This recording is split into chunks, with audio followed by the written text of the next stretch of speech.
台湾向美国购买先进的地对地导弹，对大陆方面构成严重威胁。大家好，我是罗富强，欢迎来到富强观察室。本期我们聊的话题是：也许美国在为中国大陆创造统一条件。台湾防务部门17日发布的军购决标案公告显示，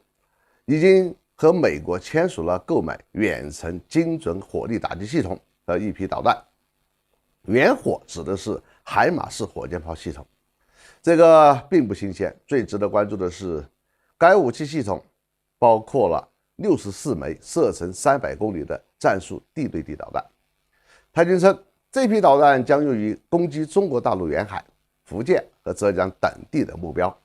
美国过去对台军售以防御性的武器为主，比如 F-16只能携带空导弹，反舰导弹射程也不超过200公里等等。而这批导弹的性质是攻击性武器，交易一旦成立，等于证明美国开始支持台军的攻势作战，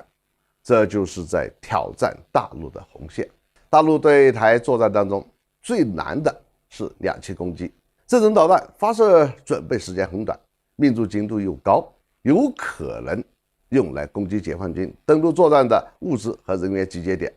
破坏两栖作战行动的连续性，将会造成严重的后果。在战术层面，中国大陆想要对付台军的海马式多管火箭炮系统并不容易，因为这是一种准备时间短、可以打了就跑的机动火力发射单元。解放军想要反制火箭炮系统，就得先发制人打击。要想在第一时间摧毁这些武器系统，需要提前做好情报收集工作，摧毁其部署基地，还要在作战区域大量部署无人机，实现对地面目标的精细化管控，做到发现及摧毁。几个月之前，亚美尼亚和阿塞拜疆的战争可以看出，如果能够取得制空权，火箭炮系统几乎就是无人机的活靶子。中国察打一体无人机作战能力远非这些小国能比，这就为我们对付台军的火箭炮创造了条件，但是仍然不能保证100%的会抵消这种武器的威胁。在外交战略层面，中国可以制定报复方案，逼迫美国放弃这项交易。如果美国同意这项军售，中国就向伊朗、委内瑞拉等出口射程到300公里的短程导弹。中国与美国在军火销售上是有默契的，如果美国开始向台湾出口攻击性的武器，中国就可以低价向美国的敌对国家大量出口攻击性的武器，让美国得不偿失。中国可以直接拦截这批导弹运往台湾，中国大陆可以发布禁令，不允许攻击性武器运入台湾，对美国负责运输的公司实施制裁，可以出动军事力量进行拦截等等。美国过去曾经拦截过中国前往伊朗的货运船，那么中国未来也可以拦截美国的货运，让美国人品尝一下受辱的滋味。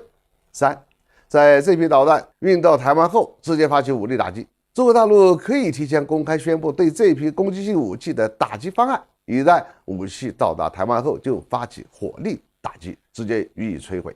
让这项军售成为两岸统一的条件。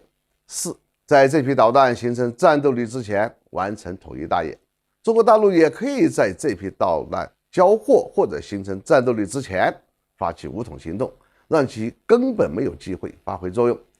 需要注意的是，美国军队在没有武力干涉台海的情况下，很可能执行把台湾刺猬化的战略，让中国大陆难以消化，想要解放军付出沉重的代价。为此，中国大陆必须制定一套对美国的对台军售反击方案，让其同样付出沉重代价。当然，如果美国不知收敛，这项军售也可能成为中国完成统一的借口。好，本期话题就到这里，下次再见。